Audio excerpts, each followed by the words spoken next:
miles to runway. H2, lower speed. H2, bank left. 1 mile to runway. H2, lower nose, you're too high. Your approach looks good. Stay on course.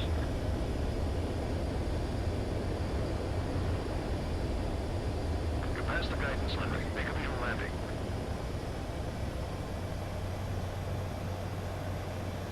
Perfect, H2. I knew you'd be back. Stand by for further orders. Be ready for your next sortie.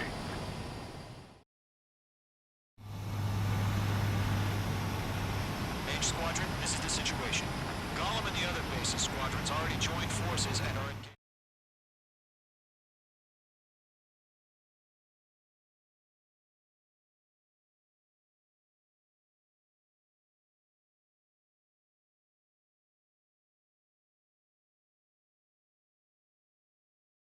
Unfortunately, the two-front offensive was a failure. The aircraft carrier Kestrel II was sunk during the attack on Farbanti.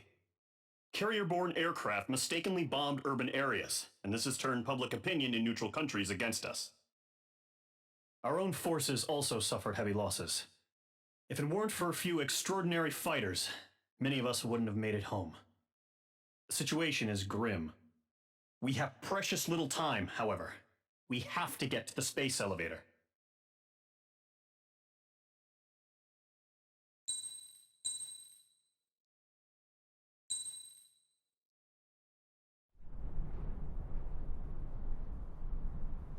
Here he comes.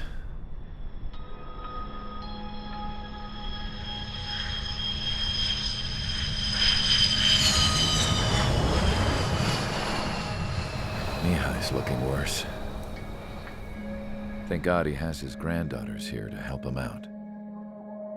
They're sisters, 15 and 10. Engaging the enemy in combat so we could use his physiological data to improve the drones had always taken a toll on Mihai's body. But today, he was really showing his age. The drones we based on his data were being taken down at a faster rate now compared to when the war began. When Mihai found that out, he insisted on flying to the front lines to see it for himself. Sometimes he could be so stubborn. His age wasn't the only thing affecting his health. Over the years, flying at high altitudes for prolonged stretches of time had ravaged and poisoned his body. But he was a man of grit. Today, after 28 years, he saw combat again. If his flight suit still wasn't good enough to protect him, I can't imagine how many Gs he hit today during the battle. As a pilot, he exceeds all our expectations. It's going to take a bit more tweaking before our drones can match his skill.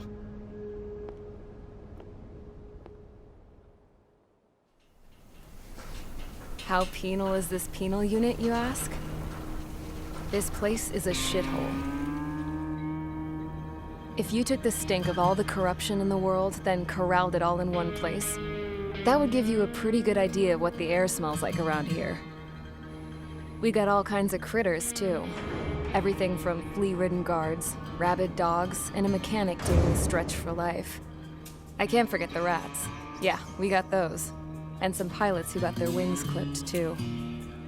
One's a great pilot, but a lousy thief. One's a gambler with no luck. And one's an anarchist with no balls. Their job here was to rev the engines on the fake runways. The idea was for Erusia's spy satellite to pick up the heat sig. Even though there weren't any real fighters here, it looked like it on their infrared. I bet you're wondering, if Erusia lost the war, how come they still have a spy satellite? 'Cause someone over there was smart enough to train a bunch of computer nerds to hack into half of Osia's satellites. That's how come. Every now and again, I'd try to bust out. And every single time, those damn dogs would drag me right back. When I was in my cell, I'd hear this voice coming from the guards room. It was the Erusian princess rallying her people on the Erusian national broadcast. All us prisoners had become big fans of hers. You want to hear something funny? The guards were big fans too.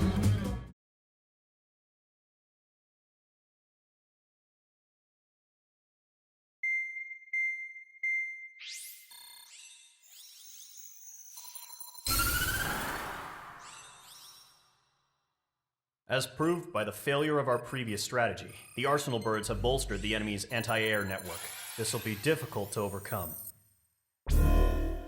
However, we still need to get swiftly to the space elevator no matter what it takes. Someone there is counting on us. The hero of the Circum-Pacific War and the man who spearheaded the construction of the space elevator. Osia's former president, Mr. Harling. Mr. Harling was inspecting the elevator when the war broke out. He's been classified as missing since the elevator was taken over by the Erusian forces. However, according to the latest intel, a military officer accompanying Mr. Harling hid him inside the facility.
Aircraft preparations complete. Sortie ASAP.